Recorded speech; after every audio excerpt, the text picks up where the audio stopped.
Hey, welcome, all my right thinkers. Thanks for tuning in to check out your boy, P-Farm. Thinking right out here in the lab. Where I do what I do for you. I got a nice lesson for you to do. Wrapping up today. I'm wrapping up. Yeah. Oh, good stuff. So there's going to be a question. Well, what would be the purpose of life? Bam. Question. I got the answer. Let's go. That's my goal today to get you the answer to that question. So, right thinkers, let's start this show. Rightisms, 25 rules to live by. Storytelling, story with a message. There's a message in the story for life. I give life lessons. You tune in and receiving them. I appreciate you. We got a good thing going. Let's do what we do. Right thinking mission, and that's what I'm on, is to enlighten, inspire, educate, and motivate you, the individual, to a higher spiritual level of enlightenment. Right thinkers way of life through mental and spiritual discipline practice daily will help and guide you to obtain your goal of spiritual enlightenment, aka know thyself. My mission, and that's what I'm on, is that all right thinkers know thyself. If you're a right thinker, your goal should be to know thyself. See where we're going with this? Let's do. I asked the question, do you know you? It's rhetorical, but if you know how to answer for yourself, tune in. I can help you with that. That's what I do for you. So a person who knows not, and knows not that they know not, is foolish. That's on them. Disregard them. A person who knows not, and knows that they know not. It's simple, but you can teach them. That's why I do what I do for you. Appreciate you too. Stay tuned. I got more for you. A person who knows not and believes and think that they know is dangerous. Avoid them. I do. A person who knows and knows not that they know is spiritually asleep. I can awaken them. I'm the spiritual alarm clock here to wake you up with knowledge of self. That's what I do for you. A person who knows and knows that they know is wise. Follow them. All these persons reside in you. Right thinkers, know thyself and always. To my yacht, be true. I left off bringing up gap, breaking it down for you earlier. Now, but there's a question that was asked me by one of my students. Okay, what would be the purpose of life? Why are we here? Everybody got that question. Then you should. Why? If you don't, why are you here? You should want to know that. So, okay. Why are we here? The purpose of life.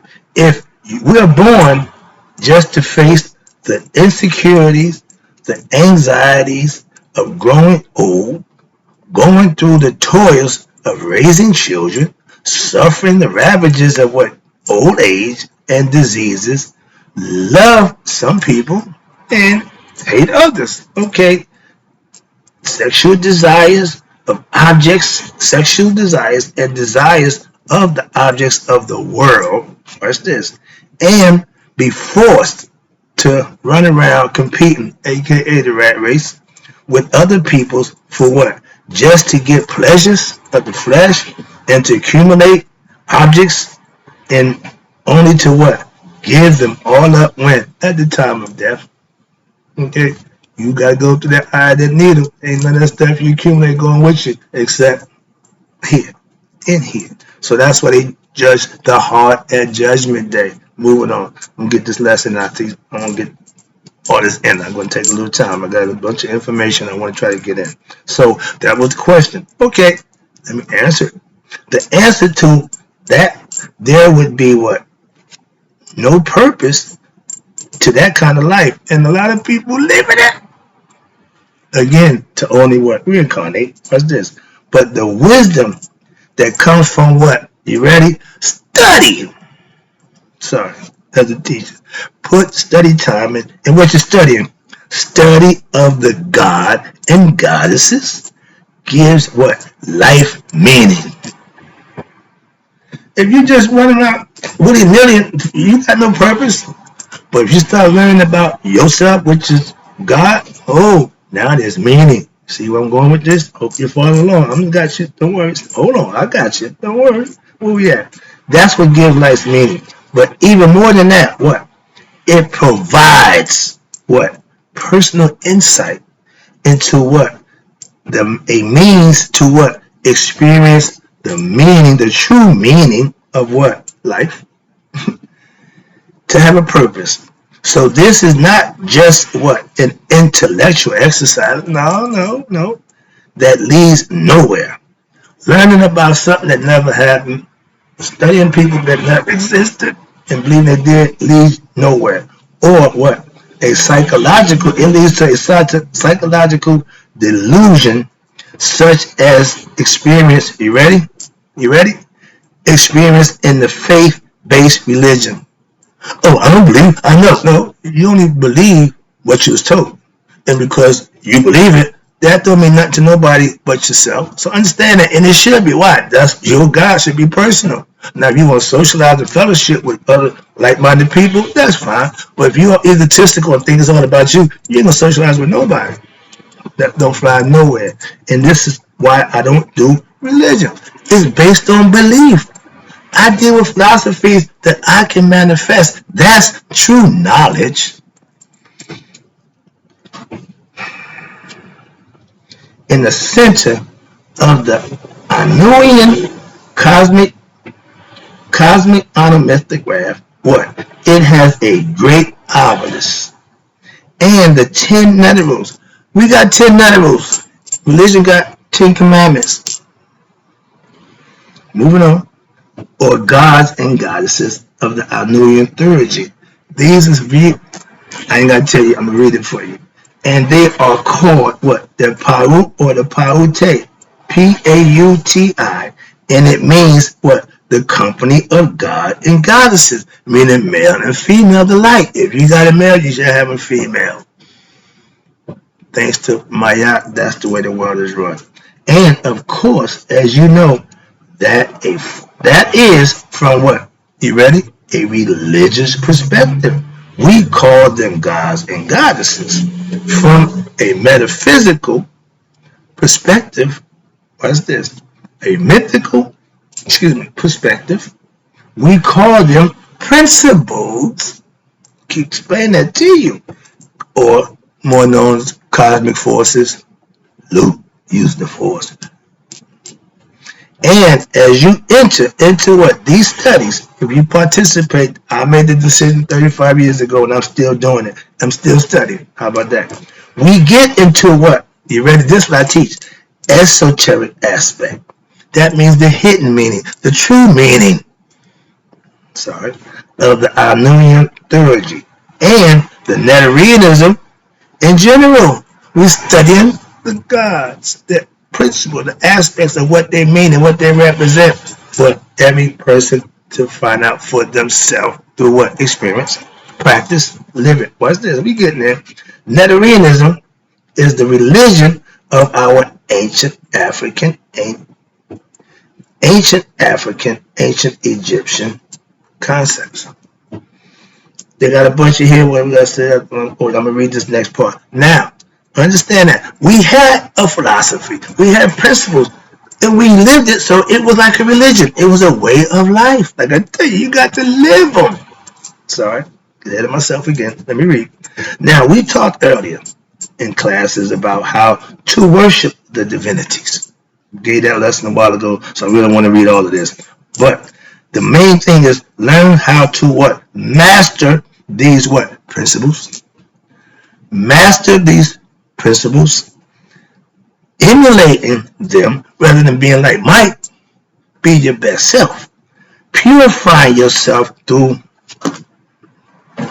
my girl, Maya. Okay? Allowing yourself to what? Embody these principles. Well, how can I do that? Acting with these principles when? In your day-to-day life. That's what I try to get across to my right thinkers. I do this every day. I live this. This is what I do. Mainly, it's for you. Why? I already got this. I'm just giving it away. Why? If you got something in abundance, you can afford to give it away. But if you got possessions in abundance, you ain't trying to get none of the way. So my possessions ain't to be kept. Mine is to be shared. That's why I do what I do for you. Hope you're enjoying it. I know I am. Now, where was I? I lost my space. Oh, okay, yeah. emulating them, okay? Okay,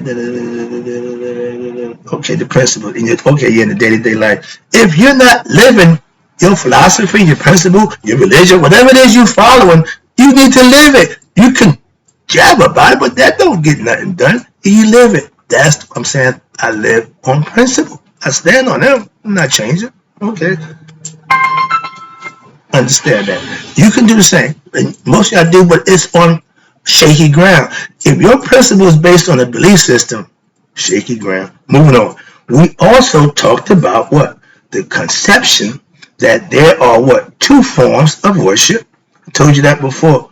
Ushet, U-S-H-E-T, or Ushu, U-A-S-H-U. One's female, one's plural. Okay. But now, in the term for worship, there's a term for double worship, or the two kinds of worship, excuse me. You worship the divinities how? With the elements they are related to that divinity. And these elements are related to what? Us. Excuse me. In the scriptures, as well as the myth and the allegorical stories of the what? Said divinities. So we can know the story, understand them, and then we emulate it. That's all. Study it, learn it, and emulate it. And we got the what? Iconograph, that's the pictures, aka we got the hieroglyphics text that relates to them. Understand it. Now, I'm going to get through the little fluff there. We done been there before. I don't want to read that. I'm going to go past that. I'm going to get to the good stuff. Now, if we worship divinities that transcend, meaning the higher ones, okay, time and space, that's the astral plane, not the physical, okay, then what? We must use means that transcends time and space. And how do you do that? Good question. We cannot use mind to worship those divinities. The highest form of worship is the worship when you what? You embody that divinity. Become one with it. Everything is on the one.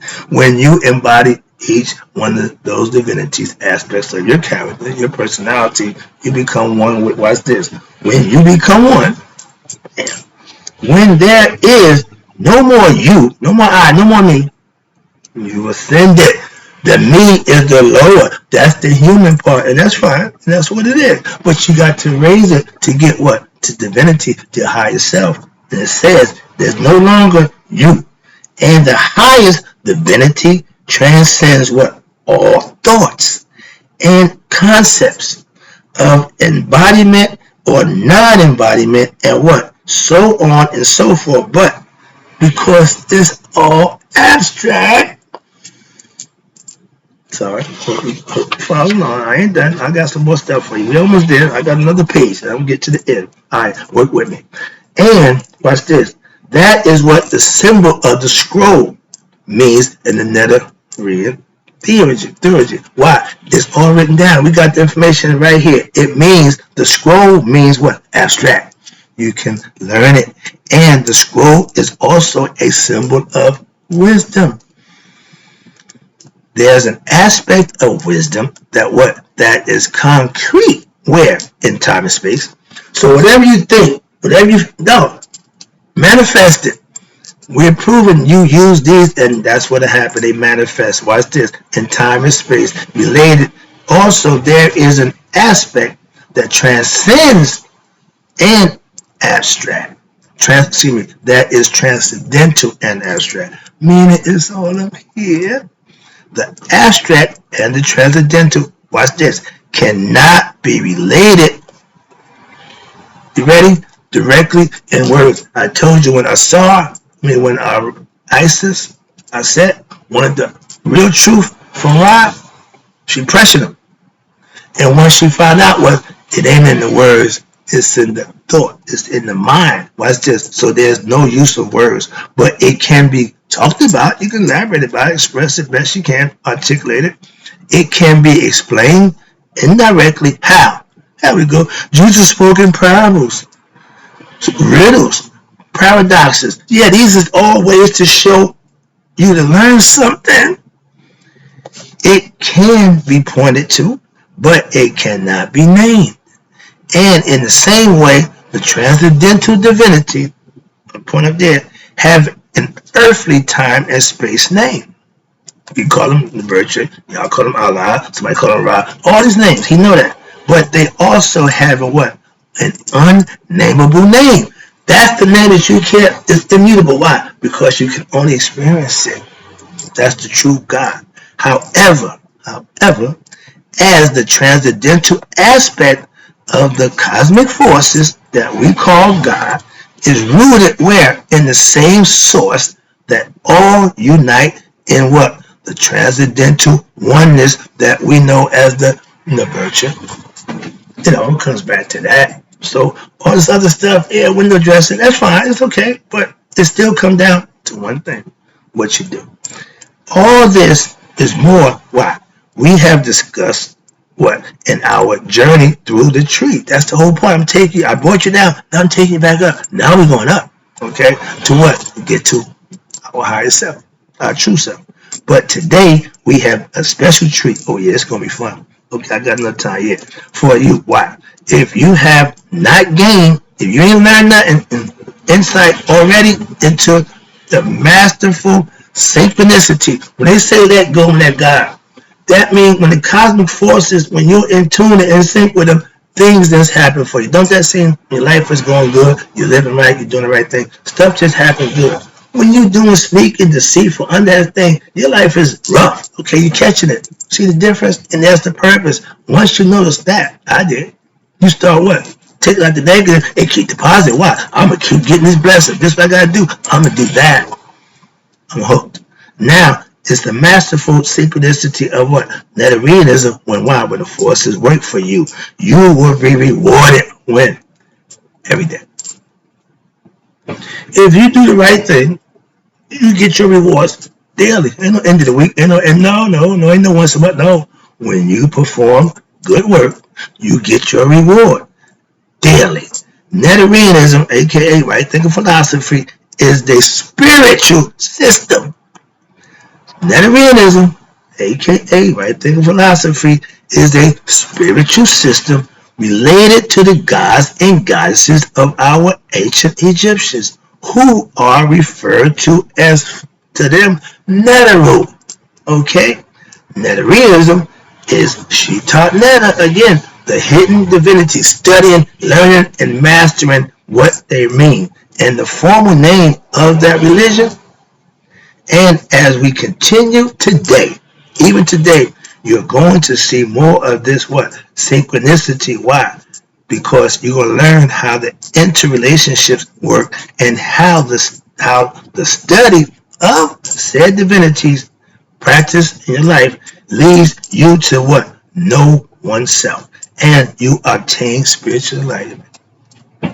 It don't get no simpler than that. I hope not. I got some more for you. I ain't done. So today we're going to study the divinity gap. Again, I took you through 10 of them.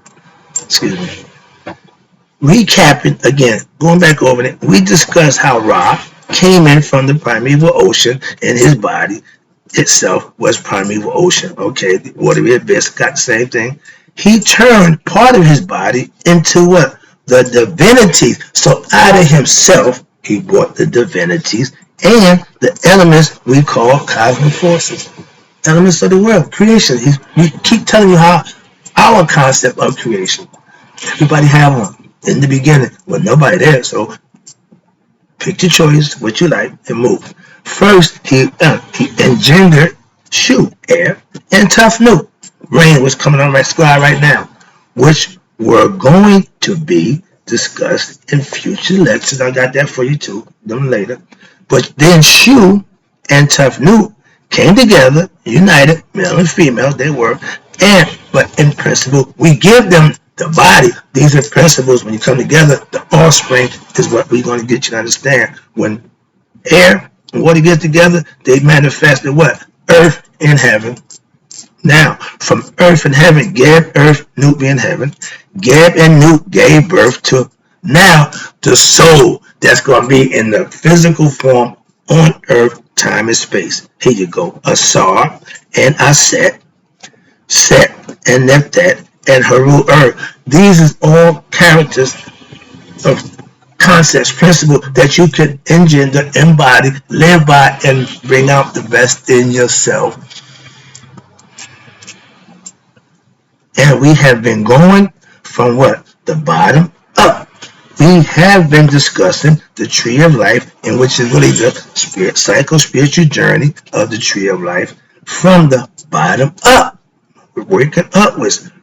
And we start out top down. I brought that to you. And the journey is of what? Creation itself. From down up, the journey is one of disillusion. Whatever ideas and thoughts that you may have, once you start learning, you will start to forget them. Why? You're disillusioned of what? Of dismantling creation so as for to what? You to discover its what? Constant parts, and by deconstructing, to learn of its what? Secrets. You know something if you know it frontwards and backwards, up, down, in and out. You know it. You ain't got to think it, hope it, wish it, or believe it. That's the key. In order to not be what? Deluded by it. In other words, to know the higher truth beyond it, you need to know thyself. We're giving you all the information, all the tools. I see the clock. I'm going to get this in. I got 2 more paragraphs. I'm going to stretch it out. I'm sorry, but I'm trying to get this in. Hope you're getting it. Now, as you study and learn about the divinities, you supposed to what? Practice them with daily.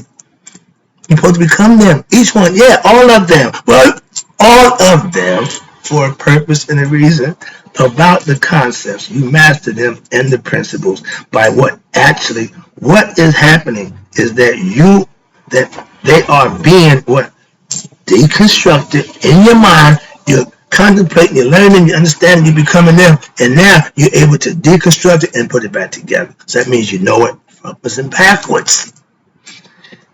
If you listen to the teachings well, when I was learning this, I couldn't teach it. Well, I'm learning it. I'm freaking out. I'm gathering this information. I'm geeked all up. But it makes a lot of sense. Why? When you live it. When you prove it. I have no problems doing it now. Why? I know it. I professed it. I manifested for myself. That's the whole point. We are deconstructing these conceptions through what? These principles. And at the same time, creation itself is being what? Dismantled where? In your mind. That is the illusory understanding about creation that you have now developed what? By being torn, all the previous concepts are being torn down with what? Your own experience and your knowledge that you can do that. We are dissolving them where? In the mind. Again, everything happens up here. And when that happens, you as the personality also was dissolved, and what's left is what? At the end, when you dissolve the nonsense, all the residue, you strip the cocaine down. We used to freebase. You have to take the impurities off the cocaine, smoke it pure. That's what you're doing with knowledge. Saying I gotta keep using drug analogy. That's what I know. That's what I'm saying. So when you get to strip the cocaine down, now they call it freebase. You got cocaine at the base formula. You got the best. Okay, that's what was. Ooh, that was a beast. Okay, but now, again, like anything else, they watered the cocaine down just like they did the actual concepts with a whole bunch of stuff. Well, I call it cut. So don't do the cut. Come get it pure. I keep it straight. All right. And what's left at the end of that dissolution is what? What is left is your supreme and transcendental essence being, which is what? The true reality behind all of the said principles. That's how it's supposed to work. You're supposed to know thyself in the end. With daily practice, you become master of oneself by learning and practicing the principles, living by them, implementing them, and knowing them. Wrapping it up. So now with the last lecture, I'm done. We conclude what? That the lower divinities, the earth part, the divinities that come to make up what? Our human personality, our soul, our wisdom, our ego, our that which is nature, okay, death, and our end game, Haru Earth, to become great. like Malcolm, like my man Muhammad Ali. He was his best self. That's greatness. I'm practicing that every day. So you have all the elements where within you. We tell you everything you need. You already got. You just gotta figure it out. But the lower five mostly represent what? The prominent aspects of your personality, as we discussed. You got soul, which is Asar, wisdom, which is married, which is Aset. You got egoism, that's your boy Set. And you got mortality, which is represented by Nefset. Aspirations and redemption, which is who? Hanu, Earth, me, and you. We can reach that level through what our own efforts and putting forth the work, because everybody got to do it for themselves. Now, as we break through the level of a just left out and a set, now we move into the realm of heaven, past the earthly realm. Now the body gonna stay here. The astral spirit is what's going to ascend to the heavenly. And the heavenly worlds, that's the cosmic divinities, the principles that transcend this little bitty world of physicality. The physical world that you're so in love with your little ego, okay? And your little soul. And your little wisdom about life, what you believe and your life and death, who most of us are scared because they don't know themselves, so they think death is the end, and your own aspirations, which in the end of it is all one little insignificant grain of sand in the midst of this big world, and the world is a what? An insignificant little grain of sand in the what midst of even our own galaxy. We just little drop speck. Our own galaxy is what? Again, an insignificant grain of sand in the midst of the whole universe, and the universe is what? A thought and mind of the what? Supreme Being. That brief set of reflections is to give you an idea to show you how little you are as a personality and how significant you are as a cosmic being. Why? Because cosmic beings that permeates and sustains the creation is the innermost identity of your soul of everyone. So we're all free to have that experience. In other words, as you expand as you expand to encompass the entire creation, then it's a different story when you know what? All thyself. That's the lesson. Hope you enjoyed it. Didn't take up much time. I hope you got a good lesson out of it. I'll be back again. But in closing, right thinkers, may you all live to be 100 and me 100 minus a day. So I never know that right thinker like you had passed away. I'm out.